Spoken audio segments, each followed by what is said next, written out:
Hello বন্ধুরা, আজকে আমি আরও একটা রেসিপি নিয়ে চলে এসেছি। আজকে আমি বানাবো মাংস আলুর একদম মাখো মাখো একটি তরকারি। বন্ধুরা, এখানে আমি মাংস থেতো করে রান্না করেছি। এইভাবেই তোমরা রান্না করে খেতে ভীষণ টেস্টফুল হবে। তো চলো রান্নাটা শুরু করা যাক। তো বন্ধুরা, রান্নাটা তাড়াতাড়ি হওয়ার জন্য এখানে আমি কুকার নিয়েছি। কুকারের মধ্যে এখানে আমি মাংস দিয়ে দেবো। মাংসগুলো আমি খুব ভালো করে থেতো করে নিয়েছি। এবার এর মধ্যে আমি দিয়ে দেবো কেটে রাখা পেঁয়াজ।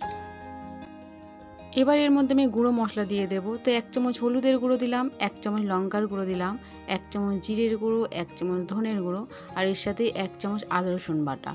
আর দেব 1 বাটি সর্ষের তেল, 1 চামচ গোটা জিরে মরিচ, 2টো শুকনো লঙ্কা দিয়ে একটু মাখিয়ে নেব। তো বন্ধুরা, এখানে আমার নুন দেওয়া হয়নি। এবার আমি স্বাদ মতো নুন দিয়ে দিলাম। নুনটা দেওয়ার পর আমি খুব ভালো করে একটু কষিয়ে নেব। তো এখানে কষানো হয়ে গেছে। এবার আমি পরিমাণ মতন জল দিয়ে দেবো, যাতে মাংসগুলো খুব ভালোভাবে সফটভাবে গলে যায়। জলটা দেওয়ার পরে একটু নেড়ে চেড়ে দিলাম। কুকারের ঢাকনাটা লাগিয়ে আমি গ্যাস অন করে বসিয়ে দেব। মাংস রান্না করার সময় আমি গ্যাসের ফ্লেমটা হাই করে দেব। এবার আমি 3টে সিটি মেরে নেব। 3টে সিটি মারার পর আমি কুকারের ঢাকনাটা খুলে চেক করে দেখে নেব যে মাংসগুলো ঠিকঠাক গলেছে কিনা।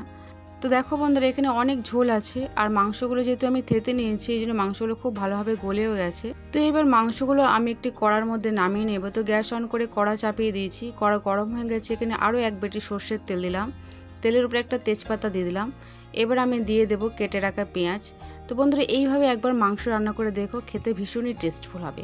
এবার আমি পেঁয়াজটা লাল লাল করে ভেজে নেব। তো বন্ধুরা, এই সময় গ্যাসের ফ্লেমটা মিডিয়াম করে আমি পেঁয়াজ ভাজবো। তো এখানে আমার পেঁয়াজ ভাজা হয়ে গেছে। দেখো কত সুন্দর একদম লাল লাল হয়েছে। এবার আমি এই গলিয়ে রাখা মাংসটা ঢেলে দেব। তো এই সময় গ্যাসের ফ্লেমটা একদমই লো করে দেব, নাহলে পেঁয়াজগুলো আরও বেশি পুড়ে যাবে। তো বন্ধুরা, এবার আমি খুব ভালো করে কষিয়ে নেব, যতক্ষণ না পর্যন্ত এই ঝোলগুলো কমে একদম তেলে তেলে হয়ে আসছে মাংসগুলো।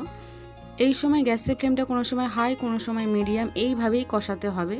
তো দেখো বন্ধুরা, এখানে মাংসগুলো একদম তেলের উপরে চলে এসছে। বন্ধুরা, যখন মাংস তেলের উপরে চলে আসবে, তখন গ্যাসের ফ্লেমটা মিডিয়াম রেখে আরও 3 থেকে 4 মিনিট খুব ভালো করে কষিয়ে নিতে হবে, যতক্ষণ না মাংস একদম তেলে তেলে হয়ে যাচ্ছে। তো দেখো বন্ধুরা, একদম ঝোল কমে গিয়ে মাংসগুলো একদম তেলে তেলে হয়ে গেছে। এবার এই সময় দিয়ে দেব ভেজে রাখা আলু। তো বন্ধুরা, এখানে আমি আলু আগে থেকে ভেজে রেখেছিলাম। তোমরা চাইলে আলু ভেজে নাও রাখতে পারো। এমনি যদি আলু দাও, তাও খেতে ভীষণ টেস্টফুল হবে। আলুটা দেওয়ার পরে আমি আরও 2 থেকে 3 মিনিট এইভাবে কষিয়ে নেব। তো বন্ধুরা, মাংসের কালার আরও বেশি ভালো আনার জন্য এখানে আমি 1 চামচ কাশ্মীরি লঙ্কার গুঁড়ো দিয়ে দিলাম। তোমরা চাইলে নাও দিতে পারো। এবার আমি লো ফ্লেমে 3 থেকে 4 মিনিট খুব ভালো করে কষিয়ে নেব। তো দেখো বন্ধুরা, এখানে কষানো হয়ে গেছে। এবার আমি এর মধ্যে দিয়ে দেব জল।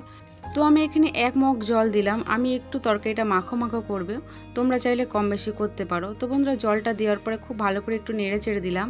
এবার আমি গ্যাসের ফ্লেমটা হাই করে দিয়ে ঢাকা চাপা দিয়ে 5 মিনিটের জন্য ছেড়ে দেব।